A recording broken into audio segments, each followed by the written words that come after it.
Dus daar was 'n SA Cup game in 1977 wat gebots het met 'n belangrike datum in u loopbaan en u lewe.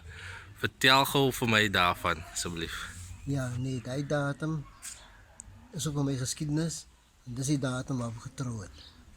En dit was 'n seer dag, maar ek moes maar besluit en ek het besluit ek gaan trou.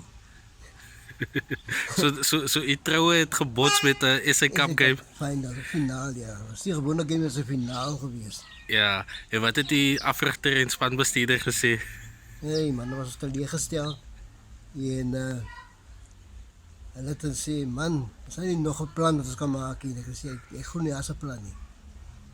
Ek gaan vandag trou of nie? Ek trou 'n dag of anders gaan ek een kan gelaat word.